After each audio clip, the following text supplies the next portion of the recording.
आज से अपन नया लेसन स्टार्ट करते हैं। तो आपको जो इलेक्ट्रोस्टैटिक्स यानी स्थिर विद्युत की जो पढ़ाया गया है उसमें से पहला लेसन आपको पढ़ा दिया था और पहले लेसन का नाम था विद्युत क्षेत्र। तो हम पूरा कर चुके हैं, उसके नोट्स का काम कर लिया हमने, न्यूमेरिकल्स भी कर लिए। आज से अपन इसका दूसरा लेसन स्टार्ट कर रहे हैं। लेसन का नाम है गॉस की प्रमेय तथा इसके अनुप्रयोग। इस चैप्टर के अंतर्गत हम गॉस की प्रमेय पढ़ने वाले हैं और उसके अनुप्रयोग पढ़ने वाले हैं। तो गॉस नाम के वैज्ञानिक ने एक प्रमेय दी थी, तो क्या प्रमेय थी, क्यों थी, किन राशियों के लिए थी, उसके बारे में अपने को यहाँ पर अध्ययन करना है। तो शुरुआत में उसकी जो बेसिक टर्मिनोलॉजी है यानी शब्दावली है उसके ऊपर हम बात करते हैं। तो सबसे पहले हम इसमें बात करते हैं तो है क्या, इसमें जो अपने को पढ़ना है वो पढ़ना है फ्लक्स। तो फ्लक्स होता है किसी भी क्षेत्रफल के लंबवत गुजरने वाली बल रेखाओं की संख्या। 10th में आपने शायद फ्लक्स जैसा शब्द सुना होगा। तो चुंबकीय बल रेखाएं किसी भी क्षेत्रफल के लंबवत, जैसे ये क्षेत्रफल तल ले लिया, इसके लंबवत यानी ये जो सतह है इसके लंबवत यानी 90 डिग्री का कोण बनाते हुए जो रेखाएं गुजरेंगी वो तल के लंबवत इसमें प्रवेश कर रही हैं, यहाँ से बाहर निकल रही हैं, तो उसको हम कहते हैं फ्लक्स। ये जो रेखाएं गुजरती है वो क्षेत्रफल के लंबवत गुजरती हैं, इसलिए हमको यहाँ पर क्षेत्रफल की एक दिशा लेनी पड़ती है। और जैसे हम राशि में दिशा लेते हैं तो वो राशि कहलाती है सदिश राशि। तो यहाँ पर सबसे पहला जो हम शब्द पढ़ने वाले हैं उसका नाम है क्षेत्रफल सदिश। तो क्षेत्रफल सदिश, अभी दिमाग में प्रश्न आएगा कि 11वीं में हम सदिश राशियाँ अदिश राशियाँ जो चैप्टर पढ़कर आए थे उसमें क्षेत्रफल को हमने अदिश राशि मानकर काम किया है। यहाँ पर क्षेत्रफल सदिश हो गया, एक साल में उसका प्रमोशन हो गया क्या। लेकिन है क्या, वो थोड़ा सा समझने की आवश्यकता है। तो कोई भी तल अगर हम लेते हैं, उदाहरण के तौर पर जैसे हम इस कागज़ को ले लेते हैं, तो ये कागज़ हमने एक शीट ली, इसमें इसकी एक लंबाई है और एक चौड़ाई है। हम इसको किसी विशेष दिशा से देखते हैं तो इसको हमको केवल लंबाई दिखाई देती है और यहाँ से देखते हैं तो चौड़ाई दिखाई देती है। इसका क्षेत्रफल हमको कब दिखाई देगा, जब हम इसको तल के लंबवत देखेंगे। तो लंबवत जो दिशा होती है किसी भी तल के, उस लंबवत दिशा को इसका जो दिशा होती है वो तब हमको क्षेत्रफल का अनुभव कराती है। तो ये जो दिशा है ये किसकी दिशा होती है, तो क्षेत्रफल की दिशा होती है। तो क्षेत्रफल, जैसे हमने किसी तल के बारे में विचार करते हैं, एक उदाहरण के तौर पे हमने एक तल के बारे में कल्पना कर ली, इसका क्षेत्रफल का परिमाण हमने मान लिया a है, तो इसकी दिशा कैसी होगी, और सदैव इसके लंबवत होगी और लंबवत दिशा हो जाएगी तो वो हो जाएगा इसका क्षेत्रफल सदिश। तो a वेक्टर बराबर, सदिश राशि के बारे में पढ़ चुके हैं। सदिश राशि होती क्या है कि जो परिमाण और दिशा दोनों के तालमेल से, दोनों के युग्मन से प्राप्त होती है। तो सदिश का मतलब दिशा सहित राशि, परिमाण गुणा दिशा। तो परिमाण गुणा दिशा, परिमाण तो इसका हमने क्या माना है a, तो इसकी दिशा क्या होगी, तो दिशा के लिए हम मानते हैं एकांक सदिश। तो एकांक सदिश आप 11th में पढ़कर आए थे। तो x अक्ष, y अक्ष और z अक्ष। x अक्ष की दिशा में इकाई सदिश i कैप होता है, इस दिशा में j कैप होता है और इस दिशा में k कैप होता है। x z तल है तो उसकी लंबवत दिशा होगी y कैप, x z तल है तो लंबवत दिशा हो गई i कैप, और अगर y z तल है तो लंबवत दिशा होगी इसकी k कैप। ऐसी स्थिति में इसकी लंबवत दिशा के बारे में हम विचार करें तो लंबवत दिशा को एक शब्द हमने और पढ़ा था, ध्यान कीजिए। तो कहाँ पर पढ़ा था आपने, तो सदिश गुणन जैसी एक चीज़ पढ़ी थी। दो सदिश राशियों का सदिश गुणन, ए वेक्टर क्रॉस बी वेक्टर क्या होता है, ए बी साइन थीटा, और दिशा इसकी कैसी होती है, इसके तल के लंबवत होती है। तो लंबवत दिशा हमने एन कैप माना था। तो एन का मतलब नॉर्मल यानी लंबवत, तो दिशा कैसी होती है इसकी, लंबवत दिशा जब भी हम लेंगे तो उसको एन कैप लेंगे। तो ए वेक्टर बराबर हो जाता है ए इंटू एन कैप। इसका अर्थ ये हुआ कि क्षेत्रफल की दिशा सदैव उसके तल के लंबवत होती है। चलिए, पहला जो शब्द इसमें प्रयोग आने वाला है क्षेत्रफल सदिश।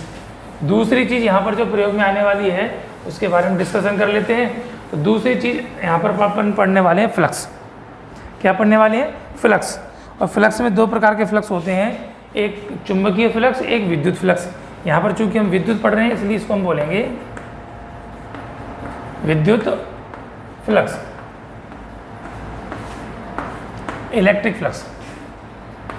तो क्या है विद्युत फ्लक्स, कि कहीं पर भी कोई आवेश है और जैसे हमने कोई आवेश ले लिया, ये धनात्मक आवेश है, तो यहाँ से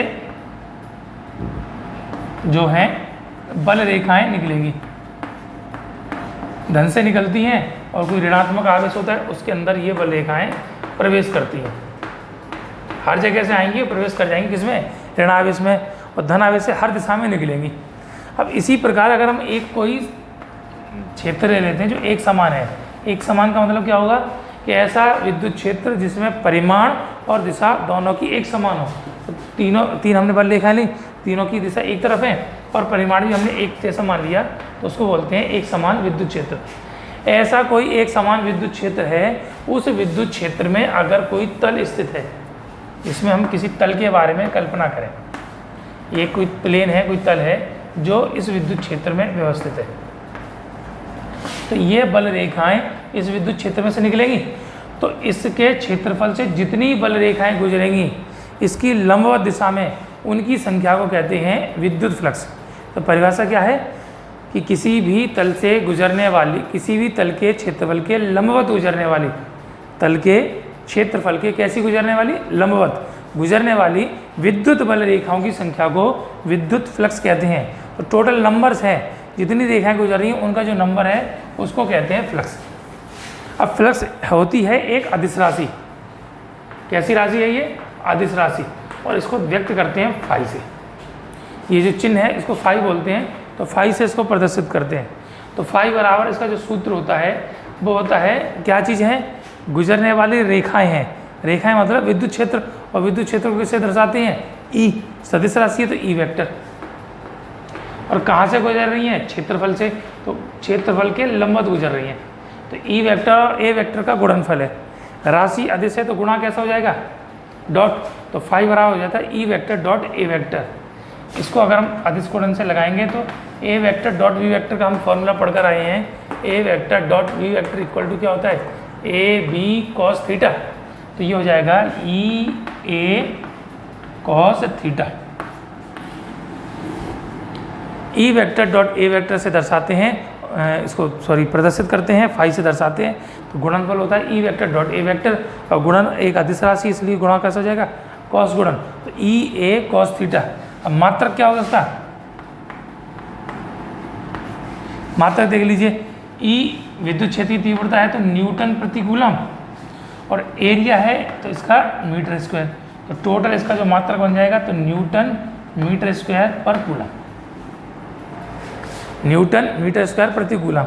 और विमा निकालो, इसकी डायमेंशन कितनी होगी, तो विमा देखेंगे, देखिए न्यूटन की होती है m1 L1 T-2, metre square है तो L2 बटे कूलम है तो T1 A1। तो क्या हो जाएगा, m अकेला है तो m बन रहेगा, L 1 और 2, L की घात होगी 3, T -2 है, ऊपर जाएगा 1 तो माइनस का 1 और गया तो माइनस का 3, A1 है ऊपर जाएगा तो 1 की पावर हो जाएगी -1। तो फ्लक्स मात्रक हो गया न्यूटन मीटर स्क्वायर प्रति कूलम, और विमा होगी इसकी m1 L3 T-3 A-1। ठीक है, ये हो गया विद्युत फ्लक्स। अब इसको हम चाहें तो और दूसरे तरीके से, दूसरे रूप में लिख सकते हैं, चूँकि ये दो सदिश राशियों का गुणा है, और सदिश राशि यहाँ कौन कौन सी हमारे पास, एक तो ई वेक्टर है और दूसरी है ए वेक्टर। तो अगर ये ई वेक्टर और ए वेक्टर 3D में है, तो यदि 3D में है तो ई वेक्टर की वैल्यू कितनी हो जाएगी, तो ये हो जाएगा ई एक्स आई कैप प्लस ई वाई जे कैप और प्लस ई जेड के कैप। एक्स अक्ष की दिशा में घटक, वाई दिशा में घटक और जेड दिशा में घटक। तथा दूसरा हम लेते हैं तो ए वेक्टर, एरिया वेक्टर कितना हो जाएगा, एरिया वेक्टर हो जाएगा ए एक्स आई कैप प्लस ए वाई जे कैप और प्लस ए जेड की कैप। ठीक है, अतः हम फाई का मान निकालें तो ई वेक्टर डॉट ए वेक्टर। तो ध्यान कीजिए, फॉर्मूला ए वेक्टर डॉट बी वेक्टर एक तो होता है, अगर ए और बी के परिमाण हमारे पास ए और बी हैं, ए वेक्टर का परिमाण ए, बी वेक्टर का परिमाण बी, बीच का कोण थीटा है तो ए बी कॉस थीटा। लेकिन अगर ए वेक्टर घटक में है ए एक्स आई कैप प्लस ए वाई जे कैप प्लस ए जेड के कैप, और बी वेक्टर का मान बी एक्स आई कैप प्लस बी वाई जे कैप प्लस बी जेड के कैप। तो जैसे ध्यान कर लेंगे अपन, ए वेक्टर की वैल्यू मैं थोड़ा आपको रिमाइंड करा दूँ, ए एक्स आई प्लस ए वाई जे और प्लस ए जेड के, और बी वेक्टर का मान कितना है, बी एक्स आई प्लस बी वाई जे और प्लस बी जेड के हो।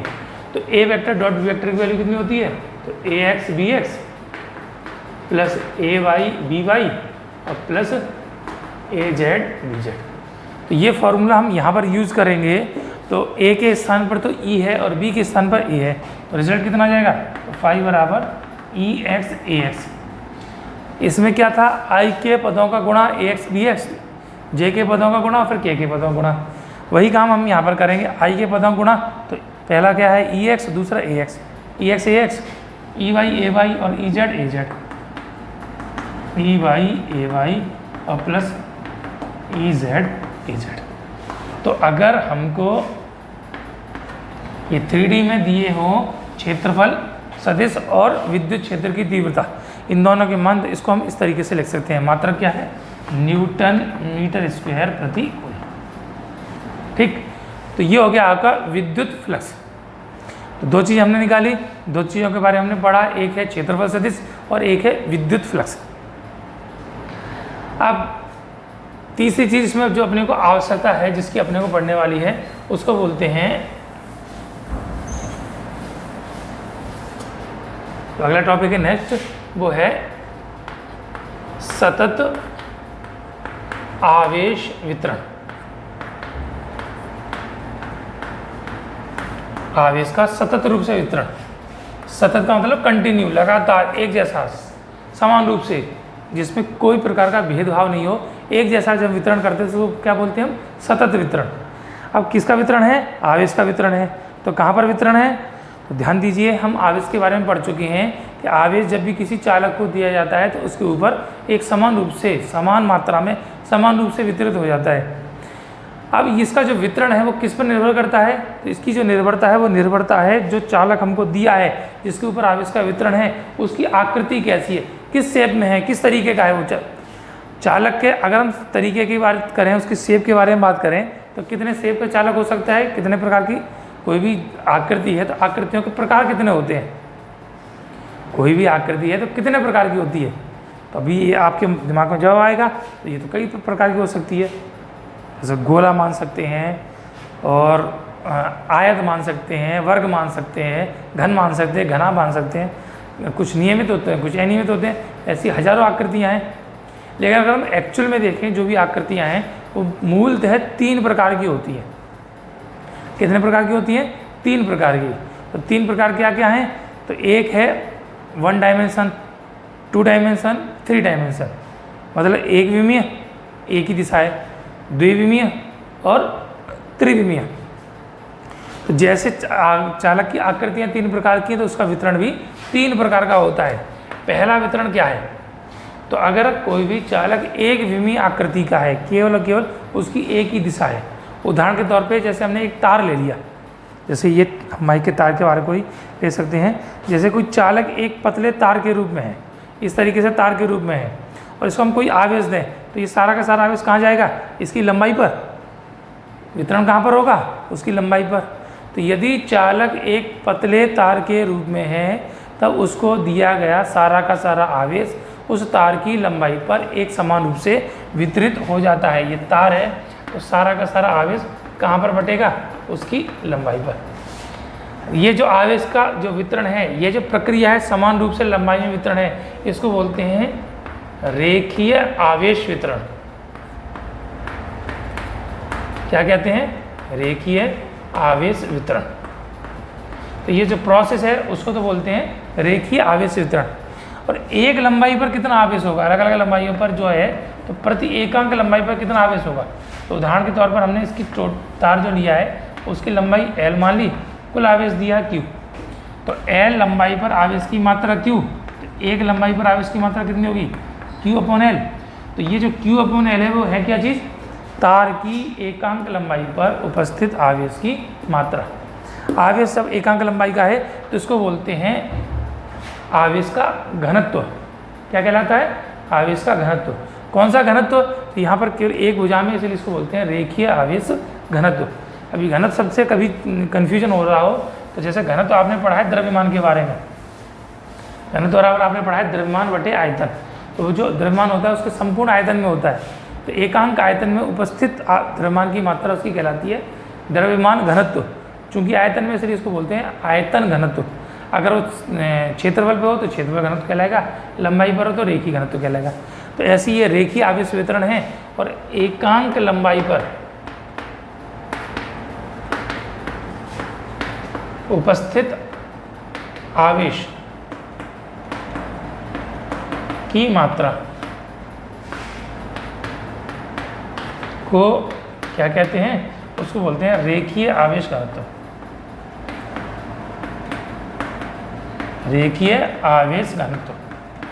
तो प्रति एकांक लंबाई पर उपस्थित आवेश की मात्रा रेखीय आवेश घनत्व कहलाती है। इसको प्रदर्शित करते हैं लैम्डा से। तो लैम्डा बराबर क्या हो जाएगा, आवेश बटे लंबाई।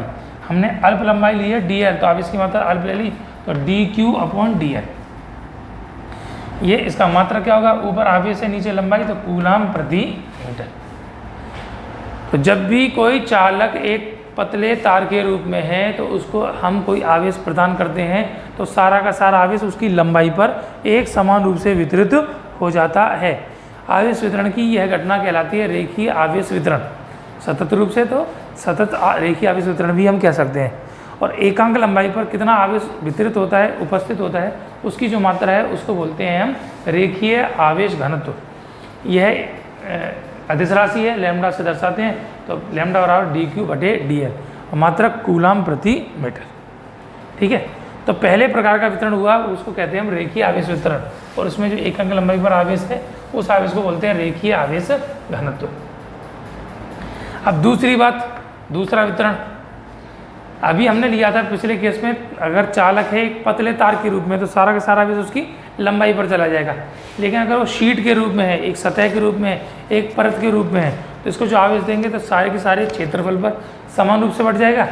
तो इस प्रकार का जो वितरण है उसको बोलते हैं क्षेत्रफल आवेश वितरण, अथवा पृष्ठ पर है इसलिए इसको बोलते हैं पृष्ठीय आवेश वितरण। जैसे हमने एक कोई सतह ले ली, इसको कोई आवेश दिया तो सारा का सारा आवेश कहाँ चला जाएगा, इसके क्षेत्रफल पर। तो जो क्षेत्रफल पर समान रूप से वितरित हुआ तो उसको बोलते हैं हम पृष्ठीय आवेश वितरण। कौन सा आवेश वितरण है ये, पृष्ठीय आवेश वितरण। तो संपूर्ण क्षेत्रफल पर एक समान रूप से जब आवेश वितरित हो जाता है उसको बोलते हैं पृष्ठीय आवेश वितरण। और इसके एकांक क्षेत्रफल पर कितना आवेश होगा, तो एकांक क्षेत्रफल पर आवेश, तो आवेश की मात्रा हमने ले ली dq और क्षेत्रफल हमने मान लिया इसका dA। तो dq/dA ये जो वितरण है उसको बोलेंगे घनत्व। क्या बोलेंगे, घनत्व। कौन सा घनत्व है, पृष्ठ पर है तो इसको बोलते हैं पृष्ठीय आवेश घनत्व। इसको दर्शाते हैं सिग्मा से। दो प्रकार की सिग्मा होती हैं, एक यह पढ़ाया आपने तो इसको बोलते हैं कैपिटल सिग्मा, तो ये दूसरा इसको बोलते हैं स्मॉल सिग्मा। जोड़ के लिए प्रयोग करते हैं तो कैपिटल सिग्मा और ये स्मॉल सिग्मा। यहाँ पर स्मॉल सिग्मा से दर्शाते हैं। और इसका जो मात्रक है तो क्या हो जाएगा, ऊपर आवेश नीचे क्षेत्रफल, तो कूलाम प्रति मीटर स्क्वायर। तो परिभाषा क्या हो जाएगी कि यदि चालक एक सतह के रूप में है तब उसको दिया गया आवेश उसकी संपूर्ण सतह पर एक समान रूप से वितरित हो जाता है। आवेश वितरण की यह घटना पृष्ठीय आवेश वितरण कहलाती है। और चालक के प्रति एकांक क्षेत्रफल पर उपस्थित आवेश की मात्रा को पृष्ठीय आवेश घनत्व कहते हैं। इसको सिग्मा से दर्शाते हैं। तो ये स्मॉल सिग्मा से तो सूत्र हो जाता है सिग्मा बराबर dq/dA, मात्रक कूलाम प्रति मीटर स्क्वायर। ठीक। अब तीसरे प्रकार के वितरण के बारे में हम समझेंगे। तो पहला तो वन डायमेंशन हो गया, दूसरा 2 डायमेंशन हो गया 2D। अब तीसरा हम 3 डायमेंशन में ले सकते हैं। उदाहरण के तौर पर जैसे ये हमने आकृति ले ली एक, तो इस आकृति के बारे में विचार करेंगे तो क्या होगा, ये देखिए इसकी लंबाई भी है, चौड़ाई भी है और कोई ना कोई मोटाई भी है। लंबाई, चौड़ाई, मोटाई, तो कैसी आकृति होगी, 3 डायमेंशन। तो यदि कोई चालक किसी 3D के रूप में है तो उसको कोई भी आवेश दिया जाता है तो उसके संपूर्ण आयतन में समान रूप से वितरित हो जाता है। तो ये जो घटना है उसको बोलते हैं हम। तो तीसरे प्रकार का वितरण, तो तीसरे प्रकार का जो वितरण है वो है आयतन आवेश वितरण। तो यदि कोई चालक के संपूर्ण आयतन में आवेश एक समान रूप से वितरित हो जाए तो उसको बोलते हैं आयतन आवेश वितरण। यानी चालक 3D में है तो सारा का सारा आवेश उसके आयतन में वितरित हो जाएगा। तो ये घटना कहलाती है आयतन आवेश वितरण। और एकंक आयतन में कितना आवेश होगा, तो आवेश बटे आयतन dq/dV। तो इसको कहते हैं आयतन आवेश घनत्व। पहला जो लैम्डा था वो कहलाता था रेखीय आवेश घनत्व, दूसरा सिग्मा है वो कहलाता है पृष्ठीय आवेश घनत्व, तीसरा है उसको बोलते हैं आयतन आवेश घनत्व। इसको दर्शाते हैं रो, इसे दर्शाते हैं रो। तो ये रो बराबर कितना हो गया, dQ/dV, मात्रक कूलाम प्रति मीटर क्यूब। तो 3 प्रकार के हमको आवेश घनत्व मिले। कौन कौन से घनत्व मिले एक बार उसको लिख देंगे। तो पहला जो वितरण था रेखा में था, इसका जो घनत्व है वो लैम्डा से दर्शाते हैं, सूत्र होता है dQ/dL। दूसरा है क्षेत्रफल में है, जिसको पृष्ठीय आवेश घनत्व कहते हैं, सिग्मा से दर्शाते हैं, तो dQ/d एरिया। और तीसरा आयतन में है तो उसको रो से दर्शाते हैं, तो ये हो जाता है dQ/d आयतन। एकांक लंबाई का आवेश रेखीय आवेश घनत्व, एकांक क्षेत्रफल का आवेश पृष्ठीय आवेश घनत्व, एकांक आयतन का आवेश तो क्या कहलाएगा, आयतन आवेश घनत्व। इसका मात्रक कूलाम प्रति मीटर, इसका कूलाम प्रति मीटर स्क्वायर और कूलाम प्रति मीटर क्यूब। तो आवेश तो तीनों में है, तो कूलाम का कूलाम रहा। लंबाई में है तो dQ/dL, मात्रक कूलाम प्रति मीटर। क्षेत्रफल में है तो कूलाम प्रति मीटर स्क्वायर, और आयतन में है तो कूलाम प्रति मीटर क्यूब। तो ये 3 प्रकार का हम आवेश के वितरण की कल्पना कर सकते हैं। तो जब भी कोई चालक है, जब उसको हम कोई आवेश देते हैं तो 3 प्रकार से वो वितरित हो सकता है। उसकी एकांक लंबाई पे, एकांक क्षेत्रफल पे, एकांक आयतन में। एकांक लंबाई में है तो उसको बोलते हैं रेखीय आवेश घनत्व, एकांक पृष्ठ पर है तो उसको बोलते हैं पृष्ठीय आवेश घनत्व, और एकांक आयतन में तो उसको बोलते हैं आयतन आवेश घनत्व। ठीक, इसके बाद अब अपने को जो पढ़ना है वो है यहाँ पर, वो देखेंगे। तो जो आपका चैप्टर का नाम है गाउस की प्रमेय, तो वो गाउस की प्रमेय अपने को पढ़नी है क्या गाउस की प्रमेय और आवश्यकता क्या पड़ी उसकी, तो उसके बारे में अपन थोड़ा सा एक बार विचार करेंगे, समझेंगे। हमने पढ़ा है कि किसी भी सतह से जो फ्लक्स गुजरता है, उस फ्लक्स का जो मान है वो क्या होता है, फाई बराबर E vector dot A vector, या फाई बराबर EA cos थीटा। तो फ्लक्स फाई का मान 3 चीज़ों पर निर्भर करता है, विद्युत क्षेत्र की तीव्रता के परिमाण E पर, क्षेत्रफल के परिमाण A पर, और इन दोनों के बीच बनने वाले कोण की कोज्या यानी कॉस के ऊपर। तो यदि हमको E का मान पता है, A का मान पता है और थीटा का मान पता है, तो तभी और केवल तभी हम फ्लक्स की गणना कर सकते हैं। लेकिन कुछ कॉम्प्लिकेटेड आकृतियाँ होती हैं, विशेष प्रकार की आकृतियाँ होती है जिसमें क्षेत्रफल हमको स्पष्ट नहीं होता, या क्षेत्रफल और E के बीच का कोण नहीं पता होता। उस स्थिति में ये निकालना कठिन हो जाता है। उसको आसान करने के लिए गाउस नामक वैज्ञानिक ने एक सिद्धांत दिया था जिसको हम बोलते हैं गाउस की प्रमेय। लेकिन प्रमेय से पहले एक चीज़ और है जिसकी अपने को जरूरत पड़ने वाली है, उसको और अपन अध्ययन कर लेते हैं, समझिए, उसको और डिस्कशन कर लेते हैं। नोट्स में वो लिखाया गया है, थोड़ा समझने के लिए है क्या। तो ध्यान कीजिए, आप 11वीं क्लास में पढ़कर आए थे भौतिक राशियाँ। तो भौतिक राशियों में हमने पढ़ा था 2 प्रकार की राशियाँ होती हैं, जो प्रकृति से प्राप्त होती हैं वो मूल राशियाँ कहलाती हैं, और जिनको हम मूल राशियों की सहायता से प्राप्त करते हैं उनको हम कहते हैं व्युत्पन्न राशियाँ। ऐसी मात्रक पढ़े थे, मूल राशियों के जो मात्रक है वो मूल मात्रक कहलाते हैं, और जो मात्रक मूल मात्रकों की सहायता से बनाए जाते हैं उनको व्युत्पन्न मात्रक कहते हैं।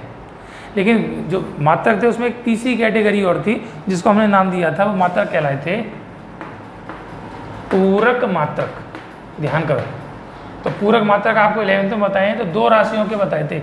एक तो कोण का बताया था, तो मात्रक था रेडियन, एक तो मात्रक रेडियन था और दूसरा मात्रक था स्टेरेडियन।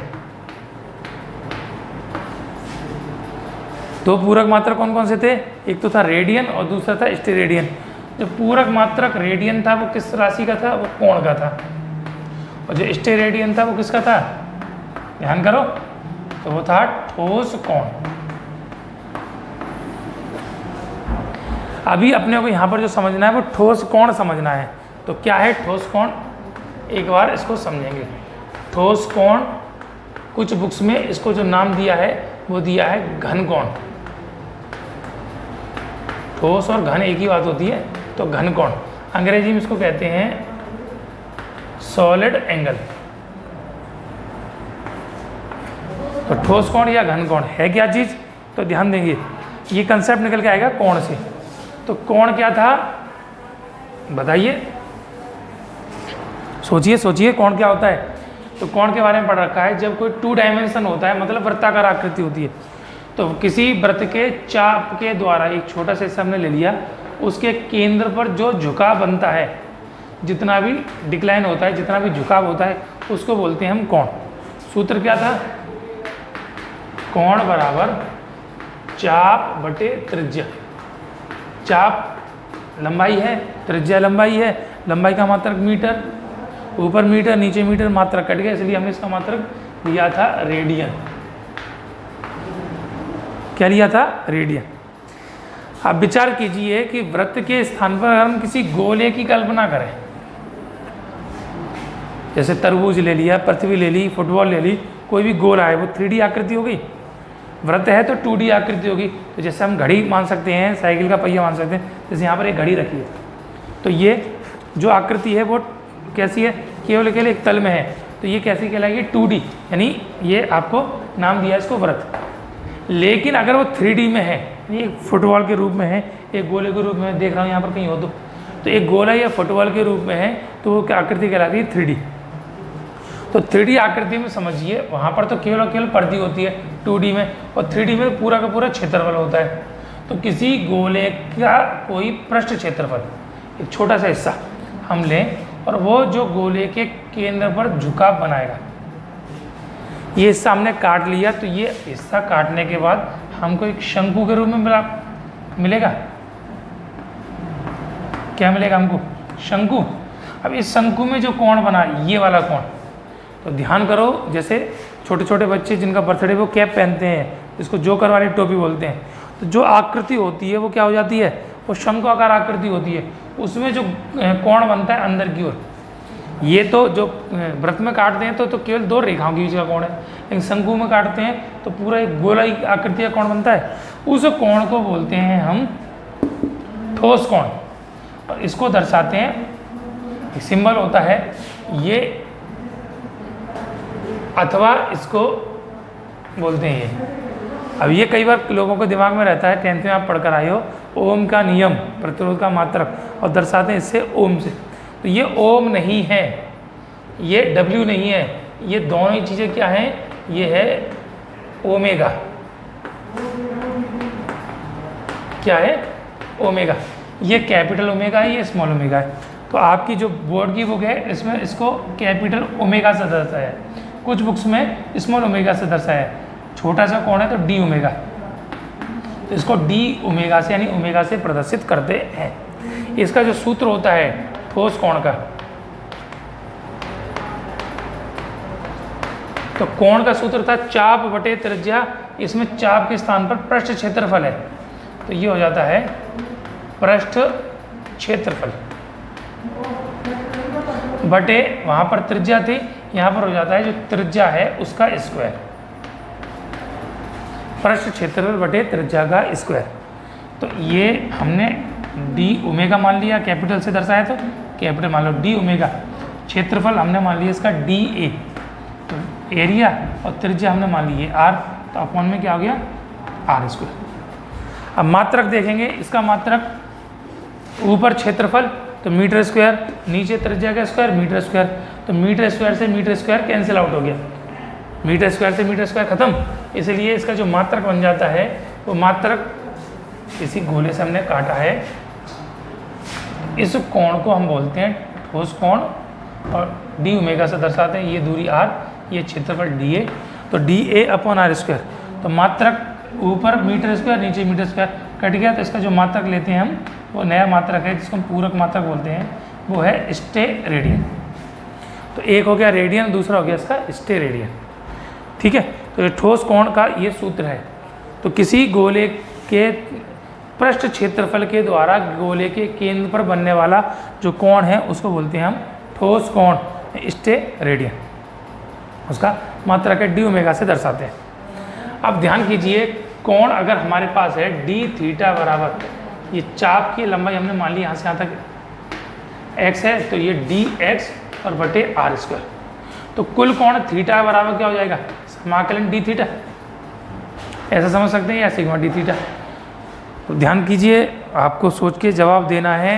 प्रश्न है कि वृत्त के द्वारा उसके केंद्र पर बनने वाला कुल कोण कितना होता है। तो सामान्य सी बात है, आप पूरा एक चक्कर को 360 डिग्री कह देते हैं। तो कैसे पता, 360 से 1 डिग्री कम भी हो सकता है, 1 डिग्री ज़्यादा भी हो सकता है, 359 भी कर सकते हैं, 361 भी कर सकते हैं। आपने क्या नापा है कि 360 होता है, ये आपको कैसे पता चला ये 360 होता है। तो बता रहे कैसे 360 होता है। देखिए डी थीटा, तो इसका समाकलन करेंगे तो डी एक्स बटे आर स्क्वायर,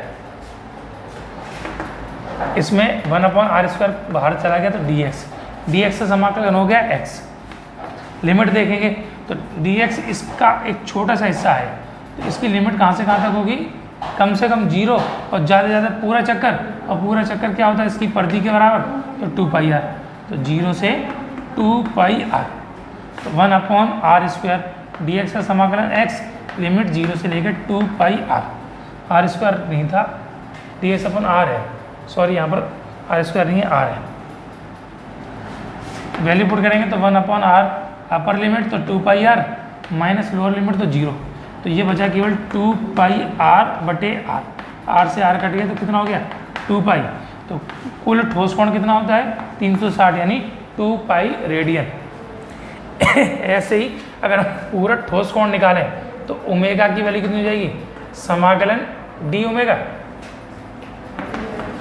मान कितना है तो dA/में r², r² कांस्टेंट है, बाहर चला गया, समाकलन dA।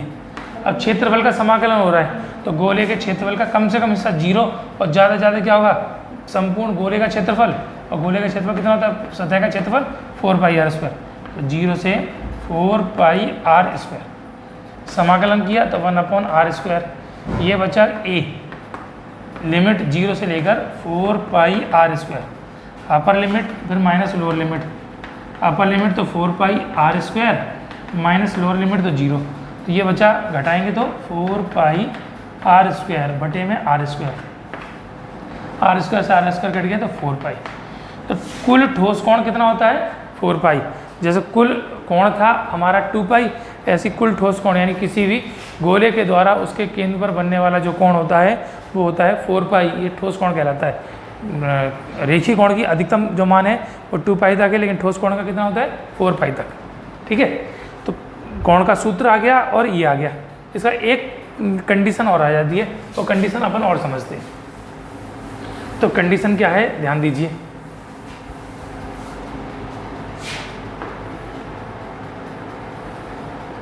अगर कोई गोलीय पृष्ठ तिरछा है, मतलब उसके एक सिरे से केंद्र तक की दूरी और दूसरे सिरे से केंद्र तक की दूरी अलग अलग है, डिफरेंट है, तो ऐसी स्थिति में ठोस कोण का मान कितना होगा उसकी हम गणना करना चाहें तो कैसे कर सकते हैं। हमको बराबर चाहिए तो इसको हमने एक छोटा सा इसका घटक मान लिया, ये इसका मतलब यहाँ से यहाँ तक की दूरी और यहाँ से यहाँ तक की दूरी बराबर हो जाएगी। इसको A, B और C ले लिया, तो O से लेकर A तक की दूरी और O से लेकर C तक की दूरी, तो ऐसा कर सकते हैं OA बराबर OC बराबर R हो गया। अब इस स्थिति में अगर ये क्षेत्रफल DA है तो इसका ये हिस्सा कितना होगा, तो उसके लिए हम इनके बीच के कोण के बारे में विचार कर सकते हैं। यहाँ से यहाँ तक का कोण थीटा हो गया, तो ऐसा हमको एक समकोण त्रिभुज मिल गया, इसमें कोण थीटा है, ये DA है, इसका मान हमको ज्ञात करना है। इसको हमने मान लिया सपोज DA' मान लिया, तो DA' की वैल्यू कितनी हो जाएगी, ये भुजा आधार, ये भुजा कर्ण और ये भुजा लंब, कोण के सामने की लंब होती है, तो DA' निकालना है तो क्या बन जाएगा यहाँ पर cos थीटा आधार बटे कर्ण DA' बटे DA, तो DA' की वैल्यू कितनी हो गई DA cos थीटा, तो सूत्र हो जाएगा d ओमेगा बराबर DA' में r²। DA' का मान लगा दिया तो क्या हो गया DA का cos घटक, तो DA cos थीटा में r²। एक सूत्र ये हो जाता है मात्रक स्टे रेडियन। तो ये हो गया आपका ठोस कोण।